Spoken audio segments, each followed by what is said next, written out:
Good morning, everybody. Welcome or welcome back to my channel. My name is PK. This is Bookeemonsters.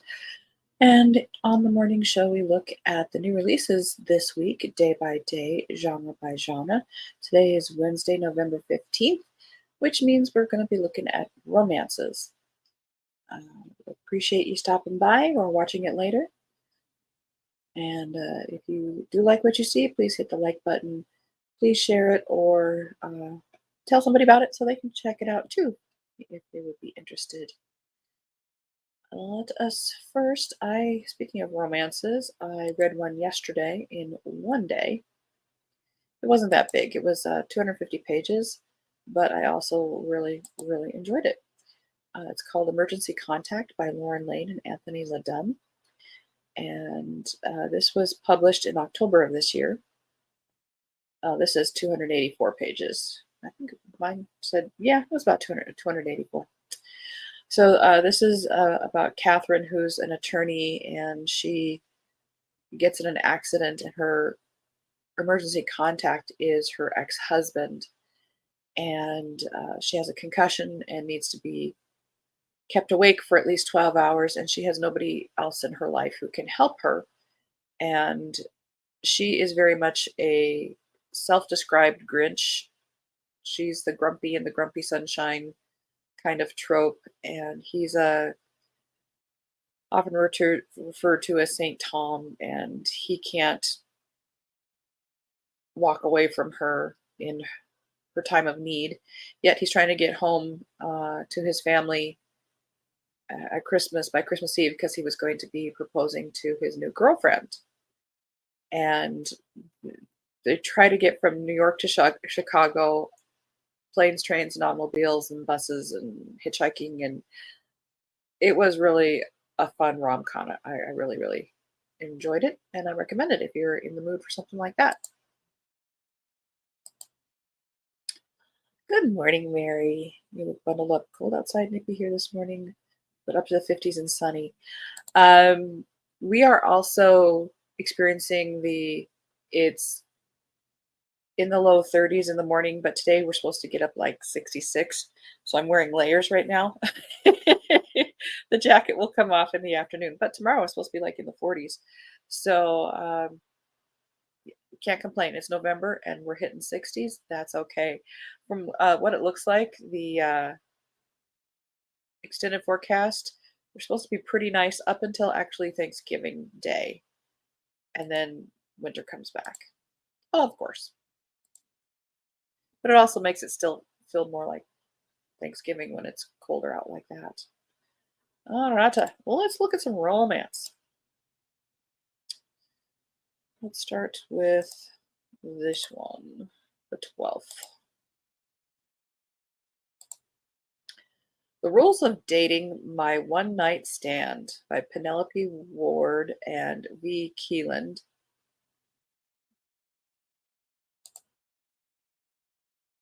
Rule number 1 for having a one night stand: don't fall for the girl. After a lengthy dating slump, I finally met someone who sparked my interest. But first, the sparks flew when we argued. Later in the evening, those sparks ignited into something more. I was drawn to Devon in a way I hadn't felt in a very long time. Needless to say, I was disappointed when she abruptly left after our amazing night together. I couldn't stop thinking about her, but she hadn't even given me her number.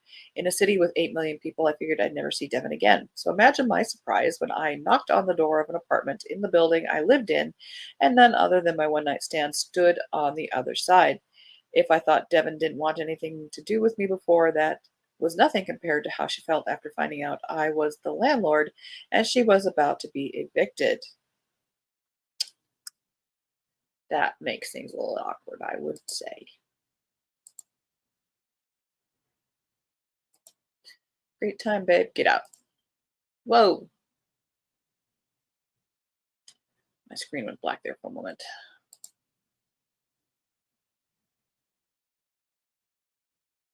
Well, I hope you are staying bundled up too, Mary. 50s in Virginia.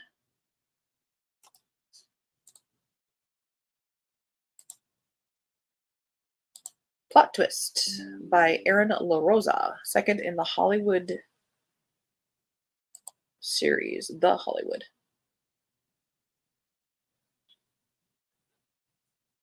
Yeah, it looks like it might be spicy because they're talking about 5 chili pepper emojis. She's written off more than she can chew. Romance author Sophie Lyon's ironic secret just went viral. She's never been in love, and it's ruining her reputation. With a manuscript deadline looming, Sophie makes an ambitious plan to overcome her writer's block, reunite with her exes, including her last girlfriend, Carla, the one person she could have loved, to learn why she's never fallen in love, and document it for all her millions of new online followers. Luckily, Sophie's reclusive landlord, Dash Montrose, a former teen heartthrob, of course, has social media all figured out and is willing to help. What he doesn't mention is that he's an anonymous online crafter, a hobby that helps him maintain his sobriety. No one knows about his complicated relationship with alcohol, and with a family that's Hollywood royalty, Dash has to steer clear of scandal, etc. And added a little bit of depth there. But the cartoonish cover definitely makes it appear it's going to be a little more lighthearted. Is this a this one we're gonna save for fantasies tomorrow.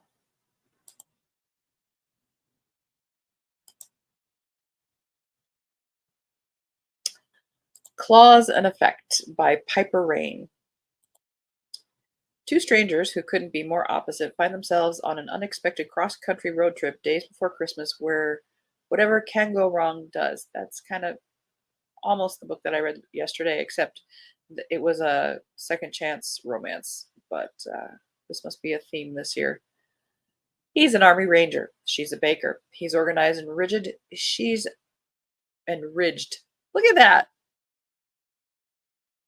She's messy and carefree. He doesn't do relationships. She's following her heart. His family chat blows up his phone. She just buried her last living relative.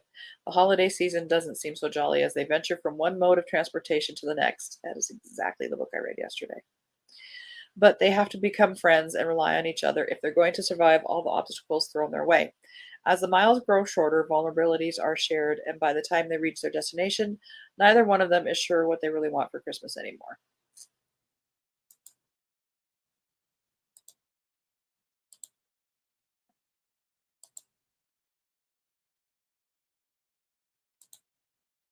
You haven't heard that plot before? You will this year, apparently. I do recommend, though, the one that I read, Emergency Contact. The above note was about the landlord and eviction. Oh, gotcha. That does make things. Let's have a love story. You're evicted. Hi, Annalise. We are enjoying romance books today. Alrighty, back to business.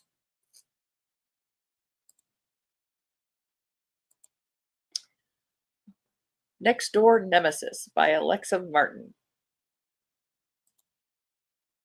Two rival candidates for a homeowners association presidency are about to find out how dirty suburbanites fight in this steamy new romantic comedy. After years of hustling, Collins Carter has finally made it back to her parents' house. Between tending to the compost with her newly retired dad and running into her high school nemesis at the only decent coffee shop in town, Collins realizes this subdivision from hell she swore she'd never return to is her rock bottom. Then the homeowners association complaint arrived.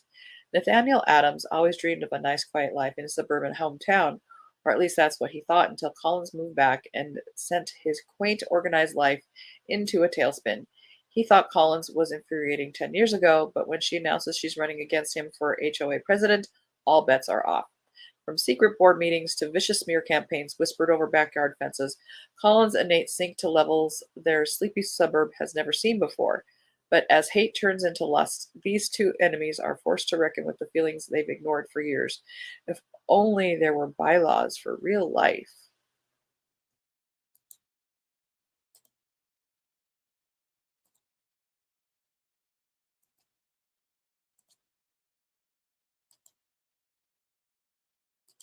Do your worst.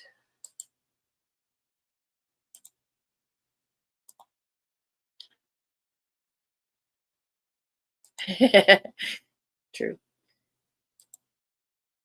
We're just glad to see you when we see you, both of you. Do Your Worst by Rosie Danan. Sparks fly when an occult expert and a disgraced archaeologist become enemies with benefits. Riley Rhodes finally has a chance to turn her family's knack for the supernatural into a legitimate business when she's hired to break the curse on an infamous Scottish castle. Free trip to Scotland? Yeah. Used to be working alone in her alienating occupation, she's pleasantly surprised to meet a handsome stranger upon arrival until he tries to get her fired. Fresh off a professional scandal, Clark Edgware can't allow a self-proclaimed curse breaker to threaten his last chance for redemption. After he fails to get Riley kicked off his survey site, he vows to avoid her. Unfortunately for him, she vows to get even.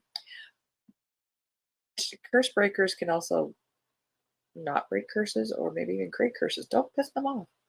Riley expects the curse to do her dirty work by driving Clark away, but instead they keep finding themselves in close proximity. Too close. Turns out the only thing they do better than fight is fool around. If they're not careful, by the end of all this, more than the castle will end up in ruins. I give it points for creativity.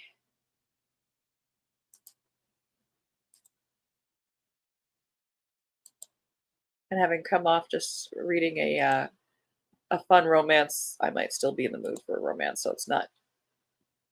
Artifacts of an Ex by Jennifer Chen. When Chloe Chang gets dumped via United Post Service after moving across the country from New York City to LA, her first instinct is to throw her box of memories in the garbage. Instead, she starts buying other teenagers' breakup boxes to create an art exhibit, Heartifacts. Opening night is going great until she spots Daniel Kwok illicitly filming his best friend's reaction to his ex's box. When she tries to stop him, an intense discussion ends up launching a creative partnership and friendship, and a major crush for Chloe. There's just one problem. Daniel is dead set on not being another rebound. 5 times he's been the guy who makes the girls he's dating realize they want to get back with their ex, and he refuses to be there for a sixth. She insists she's over her ex, but when he shows up unexpectedly with his new girlfriend, it turns out Daniel was right. She isn't ready for a new relationship. Okay.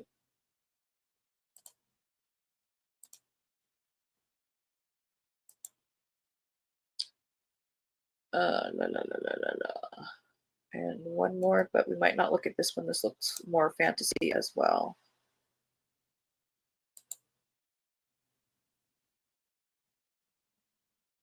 Yeah, Hades and Persephone. Ah, what the heck? We'll look at it. A Touch of Chaos, seventh in the Hades and Persephone series. Final installment by Scarlett Sinclair. The gods are at war, the Titans have been released, and Hades and Persephone must fight tooth and nail for their happy ending. Persephone, goddess of spring, never guessed that a chance encounter with Hades, god of the underworld, would change her life forever, but he did. Now embroiled in a fight for humanity and battles between the gods, Persephone and Hades have entered a world they never thought they would see. To end the chaos, Persephone must draw upon her darkness and embrace who she's become, goddess, wife, queen of the underworld. Once Persephone made bargains to save those she loves. Now she will go to war for them. I've always liked that mythology, but it's kind of starting to get used too much in uh in the romances. All right.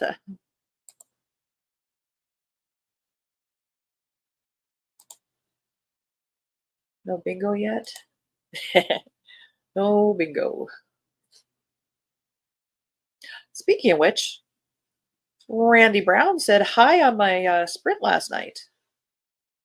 I was quite pleasantly surprised.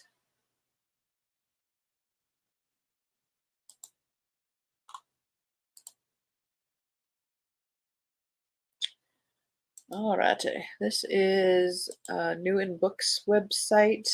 These are the romances they are saying is out this week.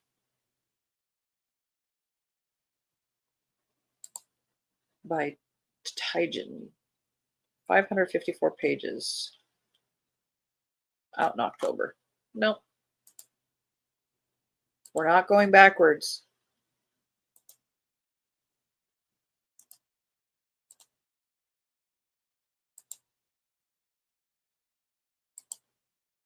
This one is 99 cents. Love Beyond Age, Eternally Yours by Stephanie Tayo. September. I don't think I trust this website anymore.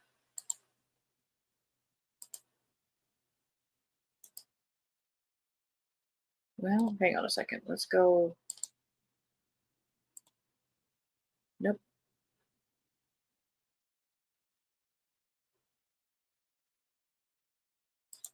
Well, I thought I had a different one up.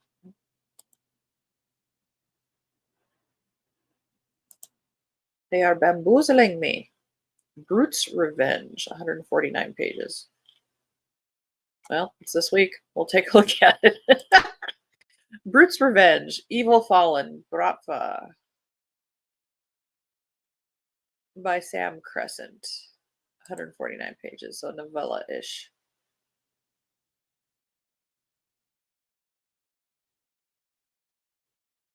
When Faith Dawson goes on a date from hell for her mother, she had no idea it was going to end up being getting her kidnapped. She tried to hide the fact her grandfather is Sergei Golubev, but there is no hiding anything. The man who has taken her knows who she is.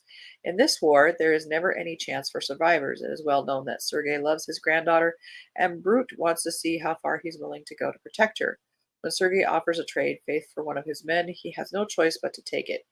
He has no interest in Faith. She was a means to an end, and so he sends her off. Brute may have released her, but when he learns that her upcoming marriage to a trafficker, he cannot just let it happen. He takes her. Faith will belong to him.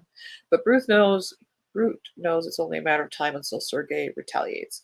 He will be ready. Until then, he was going to have his fun with Faith. She has gotten under his skin and seeped into his heart. There is no turning back. Seeping into a heart. Right next to it is something that looks utterly on the other end of the spectrum. The Whole Time by Catherine Bybee.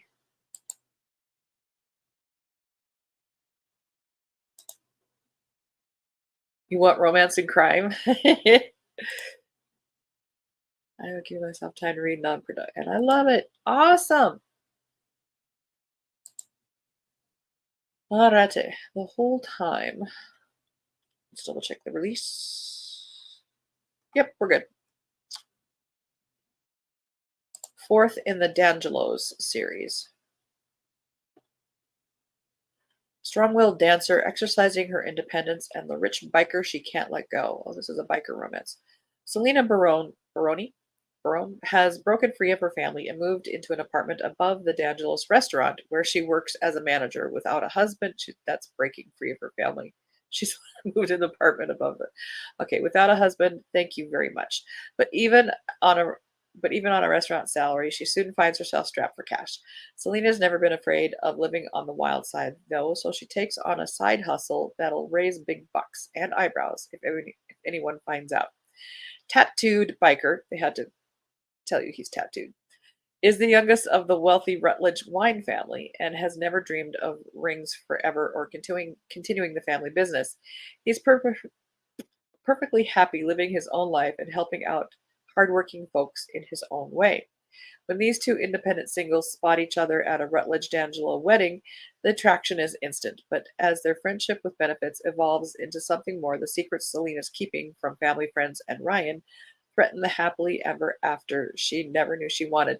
Now look at that cover and tell me that's about a biker. And whatever she's doing, I can only assume she's exotic dancing or something at this point.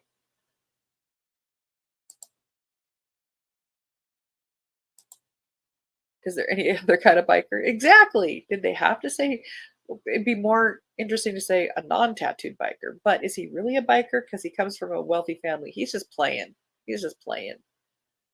Oh, it had potential, and then they blew it. All right, let's take a look at this one. Searching for Haven, Kindle Unlimited. double check the date. We're good. Have to say, that's a great cover. This is by Jen Talty, second in the Fallport rescue operations. In the heart of darkness, love's eternal flame sparks a blazing trail of redemption. Weston Campbell, a former ranger marred by disgrace and a tumultuous past, steps onto the uncertain pathways of redemption. A reluctant offer from his cousins throw him into the midst of a protection detail, a realm where trust hangs by a delicate thread. A shroud of mystery envelops Haven Taylor, a woman woven with the threads of adversity and survival. Haunting echoes of dangerous liaison threatens her dreams, dragging her back into a town steeped in shadows and fears. Her path, seemingly isolated, collides with Weston's, igniting the embers of an unexpected romance that simmers with intensity. In the embrace of secrecy, their hearts entwine, a connection forged in the flames of shared hardships. A delicate dance of trust begins, swept up in a whirlwind of unspoken feelings and unrelenting pasts. Suspicion lurks in every corner, the watchful eyes of friends clouded with doubt, unknowing of Weston's battle with the specters of his heart. As the canvas of their romance is painted with the brushstrokes of passion and vulnerability, a sinister presence emerges from the shadows. A relentless danger circles Haven, unveiling a terrifying vendetta that consumes the night with terror. With each heartbeat, time slips through their fingers, racing toward a harrowing fate, etc. I want to know who writes these quote unquote summaries because sometimes the language is so flowery. And we're out of time. But I think I want that job.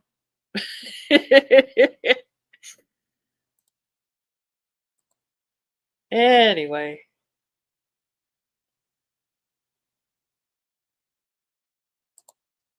truly a disconnected cover. Yeah, that looks like a sweet one. And oh my, the extra hot mail covers are just, just too, yep. Yeah. You could come to my house. Absolutely. After mine, Mary. The language is too much. Yeah. I think we're all bad girls. Oh, well, we are out of time. At least we had a good time. And maybe you found something to check out further. That's what I always do these for. I might check out a couple of these. Tomorrow morning, we will be looking at fantasy and science fiction. And if there's time, we'll take a look at some more cozy mysteries. You never know what's going to happen there.